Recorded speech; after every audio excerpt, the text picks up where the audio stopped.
उधर आकर के और फिर जो है ना रोड के सीधे चला गया। वो तो कोहरा ज़्यादा था, तो उस बंदे को जो है जांच नहीं पड़ पाया कि मैं राइट को भी मुड़ना है। अगर उसको राइट को मुड़ने का आइडिया होता तो यहाँ से मुड़ ही जाता। और गाड़ी मुझे लगता है शायद थोड़ी सी स्पीड भी रही है, क्योंकि स्लो गाड़ी पर ये जो है ना बीच में देखो गैप है बीच में, अगर स्लो गाड़ी होती तो उसमें अटक जाती, वो उसको भी आगे चला गया है। तो मुझे ऐसा लगता है, बाकी तो देखो उस समय क्या हुआ होगा वो बंदा ही जानता होगा। आप ड्राइव करते हैं क्या? हाँ, ड्राइव करता हूँ। तो आप ये बताइए कि कहते हैं कि जब आप एक रोड पे चलते हैं तो सड़क आपको पहचानती है और आप सड़क को पहचानते हैं, और जैसे जैसे मोड़ आते हैं, गड्ढे आते हैं, वो सब आपको पता चलता नहीं, है। पता जरूर लगता है, लेकिन होता क्या है कि उस जो रात में जो कोहरा इतना था कि पता ही नहीं लग पा रहा था कि राइट को भी कट है या सीधा भी है, कुछ पता नहीं लग पा रहा होगा। बहुत ज़्यादा कोहरा था शनिवार को, तो उस वजह से ये दिक्कत मुझे लग रहा है कि दिक्कत हुई है। और बाकी अगर थोड़ा सा लाइट होती या थोड़ा दिख रहा होता तो राइट को मुड़ ही जाता फिर। तो अब क्या लग रहा है कि कुछ सिस्टम में सुधार होगा? बिल्कुल सिस्टम में सुधार ये होना चाहिए, जैसे अब लगा रखे ना बैरियर, अगर ये पहले लगे होते तो यहीं रुक जाता वो बंदा, आगे नहीं जा पाता। अब हादसा घट गया है। और फिर दूसरी बात क्या है, वहाँ पर वो देख रहे हो वो ट्रक ने तोड़ भी दिया था पहले, तो उसको लाइन से हो गया। उसी लाइन से बाई चांस की बात है, वो उसका लक था खराब, और नहीं तो बच भी जाता बेचारा। वो उसमें जाके वो चला गया, उसी जगह से निकली गाड़ी और आगे। तो आप ये कैसे, आप यहाँ कैसे आए? अभी आप सुनते हुए आए या आप यहीं आसपास कहीं रहते हैं? दरअसल मुझे पता था इस सोसाइटी साइड में है, तो जब वीडियो दिखा रहे थे ना तो मुझे लगा उसी साइड होगा। एक आइडिया लगाया तो मैं धीरे धीरे आया, तो यहाँ पुलिस खड़ी थी काफ़ी, तो फिर मैं आ गया इधर। आप क्या करते हैं अंकल? मैं रिटायर्ड हूँ NCERT से। अच्छा, हाँ, NCERT अपना अधचनी वाला? अतचरी वाला। अरे वाह, क्या बात है! क्या नाम है सर आपका? कारे सिंह, KARE, कारे सिंह। कारे सिंह। अब आपको क्या, आप क्या संदेश देना चाहते हैं? क्योंकि उस लड़के के लिए भी मलाइन किया जा रहा है कि भाई वो पीता होगा, उसने ड्रिंक की होगी। आपको ऐसा लगता है क्या कि ऐसा हुआ होगा? क्योंकि वो बड़ा रिस्पॉन्सिबल बताया जा देखो रहा ये है। तो डॉक्टरी जांच का ही मैटर है, अब इसमें हम तो कुछ नहीं कह सकते। हो सकता है उसने ड्रिंक ले रखी हो सकता है ना भी ले रखी हो। हाँ, इतना ज़रूर लगता है कि कुछ न कुछ दिक्कत तो हुई है। उसकी स्पीड इतनी ज़्यादा नहीं होनी चाहिए। जब मान लीजिए मैं ड्राइव कर रहा हूँ तो मुझे आगे जब दिख ही नहीं रहा तो मैं गाड़ी को स्लो करूँगा ना, तो शायद मेरे ख्याल से कुछ चूक हुई है, उससे स्पीड रही होगी थोड़ी बहुत, ऐसा लगता है। बाकी तो क्या हुआ उस ऊपर वाला समय? जाने क्या हुआ है क्या नहीं। बहुत बहुत धन्यवाद बाकी अपना अंकल। दुख हुआ, वैसी हादसा नहीं होनी चाहिए। अगर यहाँ पर जैसे ये लगा रखे ना, देख रहे हो ऐसे कुछ लगाया हुआ होता तो गाड़ी उसकी आगे नहीं जा पाती और वो बच्चा जिंदा होता। अगर उन्होंने प्रशासन पहले ही समझ गया होता या पहले ही इस तरह के बंदोबस्त किए होते तो युवराज आज शायद अपने पिता के साथ होता और हम लोग यहाँ नहीं होते।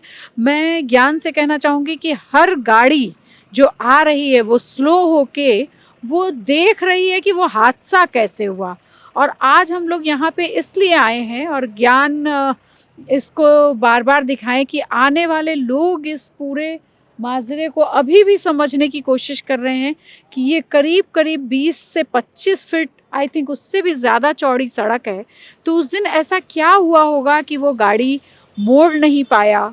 और कहते हैं कि सड़क जो है वो जब आप ड्राइव करते हैं तो सड़क आपको पहचानती है और आप सड़क को पहचानते हैं। वो हर एक गड्ढे, हर एक ब्रेकर को आप पहचानने लग जाते हैं। दुखद ये है, गाड़ी निकल चुकी है। आज वो हंगामा नहीं है। आज एक दो पुलिस वाले यहाँ बैठे हुए हैं, उनसे भी बात करने की कोशिश करेंगे, और जो देखने आ रहे हैं कि उस दिन क्या हुआ होगा उनसे भी बात करने की हम कोशिश करेंगे। लेकिन सवाल ये है कि अभी हमने बात की युवराज के दोस्त से जो उस कह रहे हैं कि वो उसके बेस्टी हैं। उन्होंने बताया कि पोस्टमार्टम रिपोर्ट आई, पोस्टमार्टम रिपोर्ट में उसके फेफड़ों में पानी भरने की वजह से उसकी डेथ हुई है। और अब कुछ मीडिया हाउसेस या फिर आपको कहें कि कुछ लोग उस पे आरोप लगा रहे हैं कि उसने पी रखी थी, और उसकी पार्टी की फ़ोटोज़ को आगे बढ़ाने की कोशिश की जा रही है। जबकि जब वो डूबा तो उसने अपने फादर को फ़ोन किया, उसने अपने फादर को बार बार कहा कि पुलिस वालों को ये बताइए, मैं यहाँ खड़ा हूँ, मैं वहाँ खड़ा हूँ। उसने खुद फ्लैश लाइट जलाई, इस तरह की चीज़ें वो कर रहा था। तो मुझे नहीं लगता कि इस तरह का आरोप लगाए जाने की ज़रूरत है। एक ज़िंदगी जो जान जा चुकी है, उसके लिए इस तरह के आरोप, सिस्टम पे सवाल उठते हैं। ये बैरिकेडिंग लगा दी गई है। जो हम लोग 2 दिन पहले 3 दिन पहले आए थे तो ये बैरिकेडिंग भी नहीं थी। ये मुझे लगता है ज्ञान, ये उस दिन हम लोग थे तो ये नहीं लगी हुई थी ये वाली। हाँ, वो पुलिस वाले अब रेगुलर बैठ रहे हैं और ये नज़र देना, आप ज्ञान दिखाना कि जो भी आ रहे हैं वो उस जगह को ज़रूर देख रहे हैं बार बार कि कैसे हुआ होगा। ये हर कोई समझने की कोशिश कर रहा है। कैमरामैन ज्ञान के साथ मैं हूँ पूजा मेहरोत्रा, सेक्टर 50, उसी स्पॉट से जहाँ पे वो वारदात हुई, जहाँ युवराज ने अपनी जान गंवाई।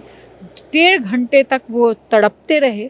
युवराज की मौत को मुझे लगता है अब पूरे लगभग 1 हफ्ते होने को हैं। इस बीच मामला बहुत तेज़ी से बढ़ता गया, इंटरनेशनल मीडिया तक में आया। सरकार बहुत एक्टिव हो गई।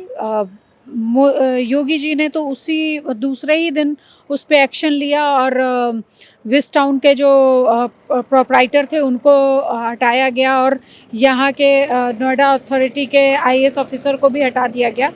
लेकिन इस बीच जो बदलाव दिख रहा है, मैं इससे पहले भी 2-3 दिन आ चुकी है, हमारी टीम आ रही है लगातार।